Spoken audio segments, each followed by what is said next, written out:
Credit Access is down over 7% right now, 8% after Goldman Sachs downgrades the stock to sell from buy and cut its target price from 1426 to 564 rupees, citing a structural derating in earnings expectations.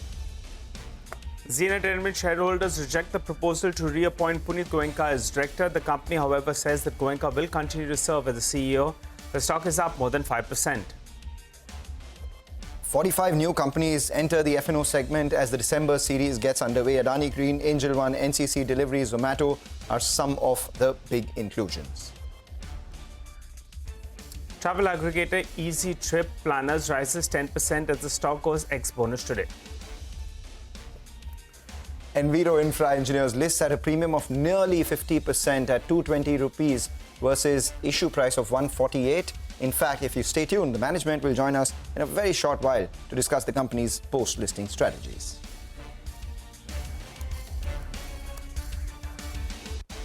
Hello and welcome to Chartbusters. I'm Nigel. With me is Mangalam. Well, yesterday we had a very weak end to the November series. Though for today's trading session, the markets were holding in the green.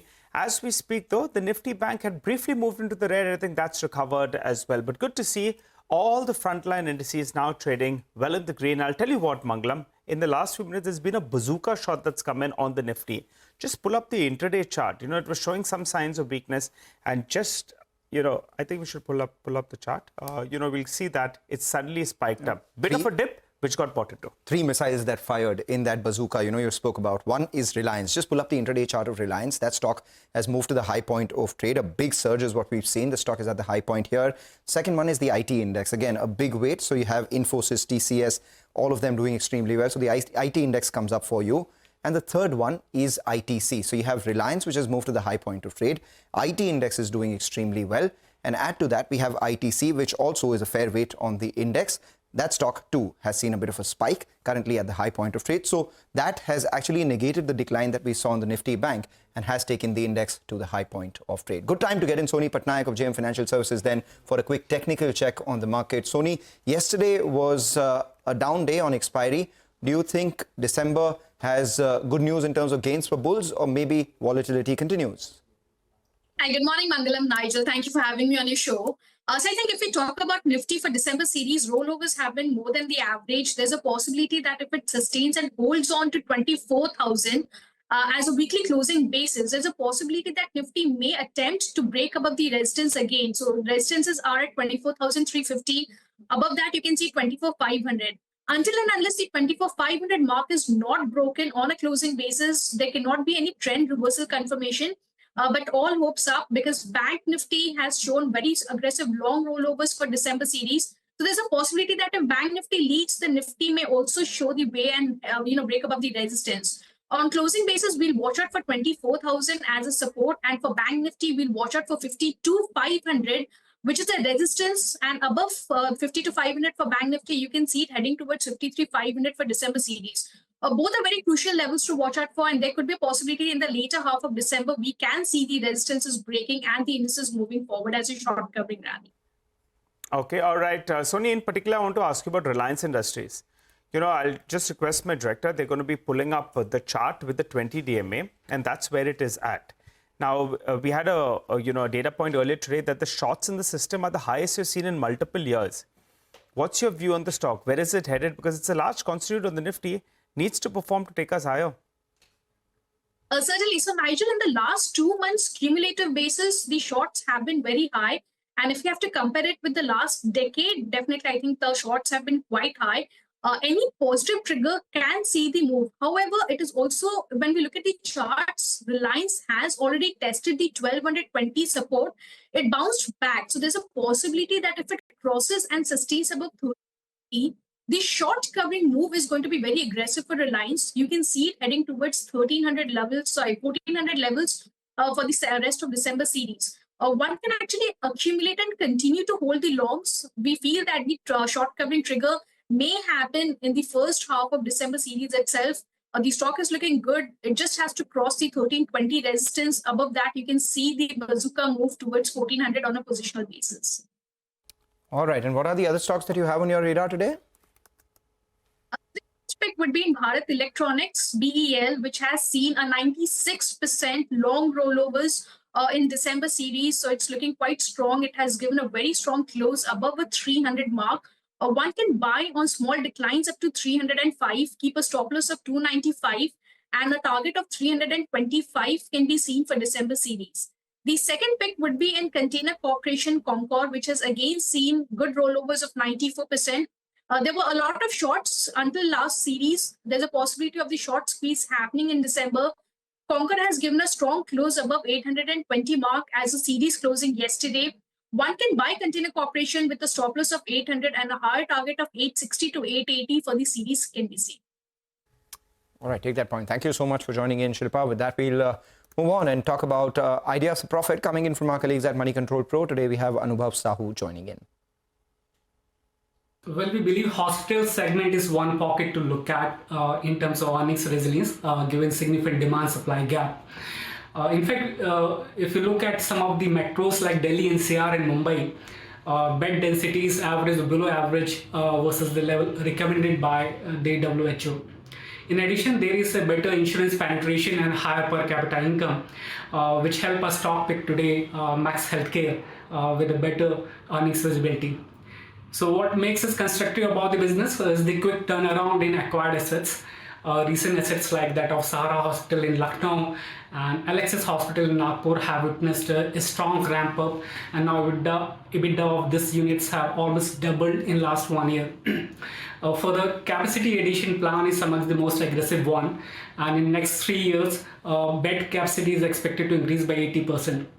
Capex per bed is close to 1.3 CR per bed. As the current EBITDA per bed is more than 70 lakhs, it implies a decent payback period if the company is able to ramp up operations swiftly. So while the valuation is ahead of the sector, superior execution and lean balance sheet makes it a worthy pick in our view.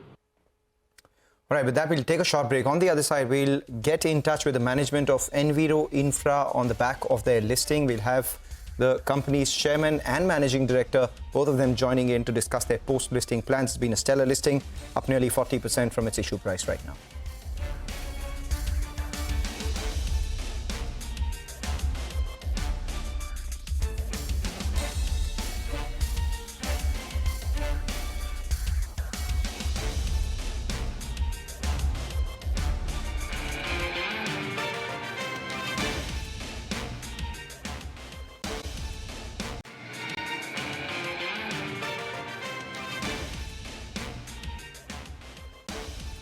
Welcome back. You're tuned into Chartbusters. You're on CNBC-TV18. Well, let's focus on the new kid on the block, wastewater treatment solutions company, Enviro Infra.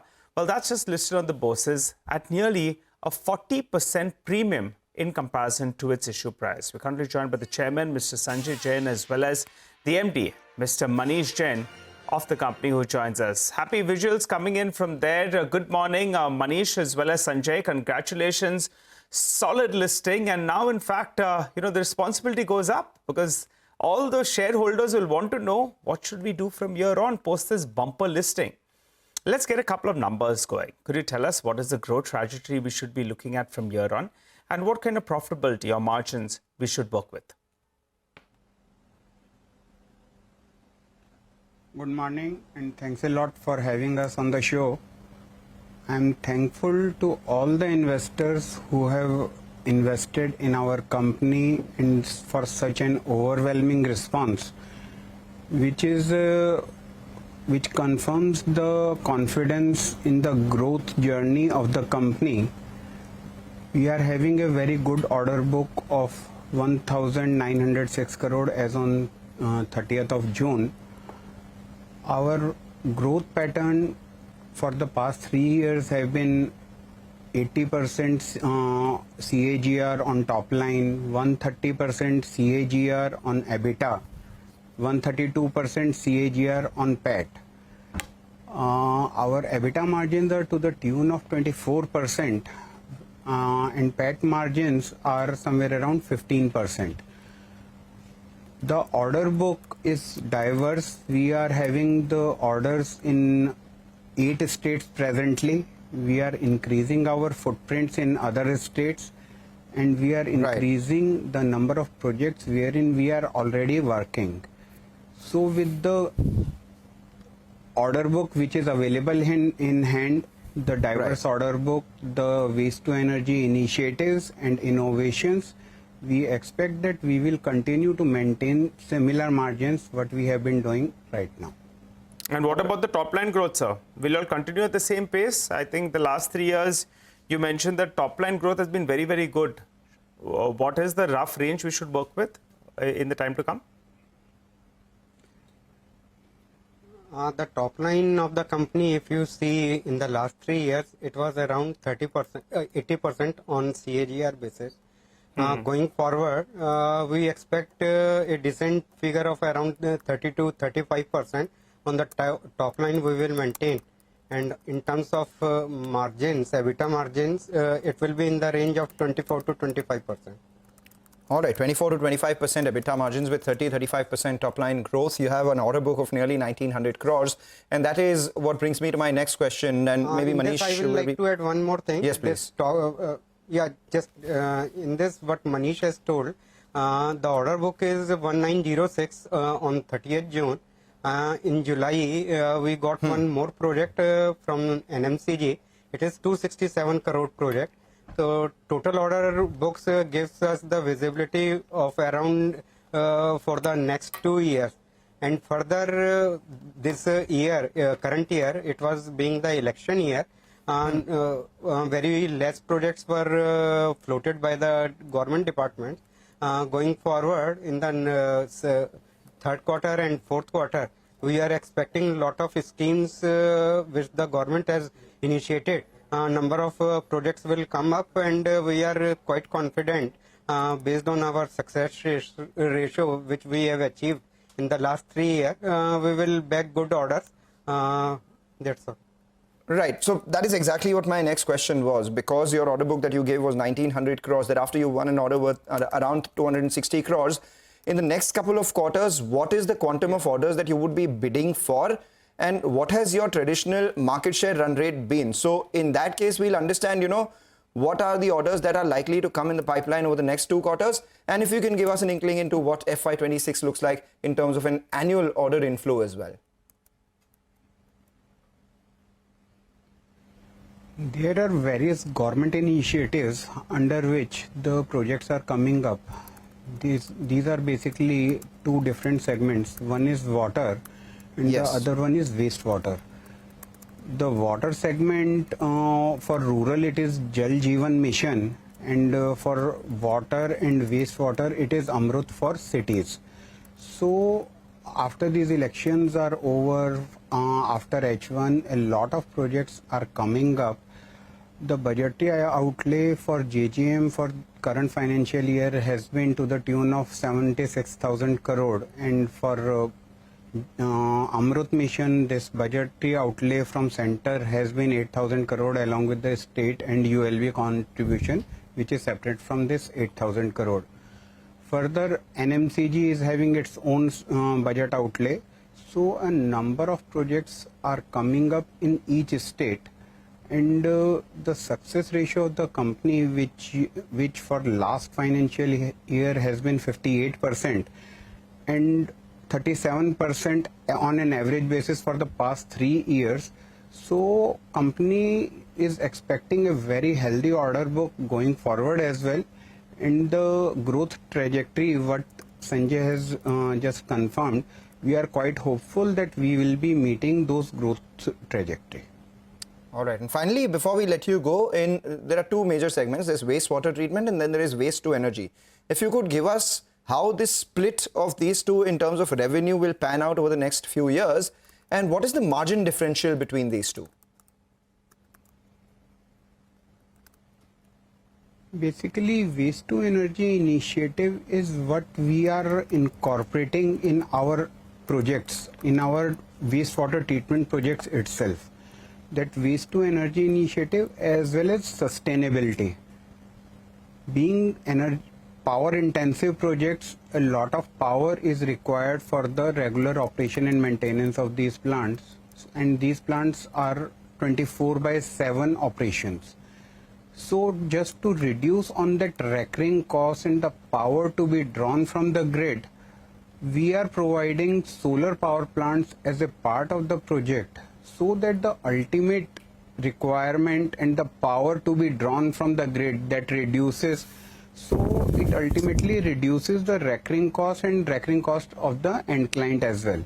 This is one initiative. Second, it is waste conversion of waste to useful resources. So we are taking this initiative forward by generating biogas from the sewage treatment plant that we are installing.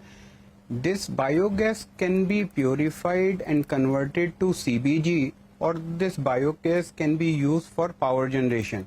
So basically these are waste to energy initiatives. These are reducing the carbon emissions and these are making the project viable for carbon credits as well. So these are the initiatives we are building up as a part of our project itself.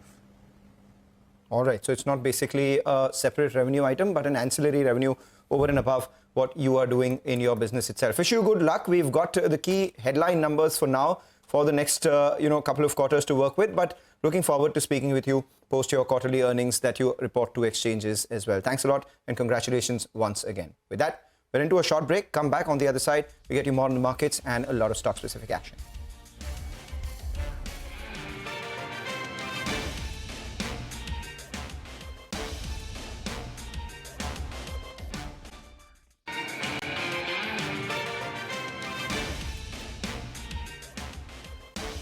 Welcome back. Well, a quick check on the markets before we wind down on the show. The Nifty is up 190 points. Bharti Airtel is the last big mover that we're seeing in the last few minutes. Reliance Industries holding above the 20-day MA. And you have the tech index. After seeing a sell-off yesterday, that's bouncing back today. Pretty good times. Your portfolio may not be feeling so good though, because for today's session, you have the mid-cap index that's doing a relative underperformance, though individual stocks are doing a thing of their own. We'll wrap up on this edition of Chartbusters.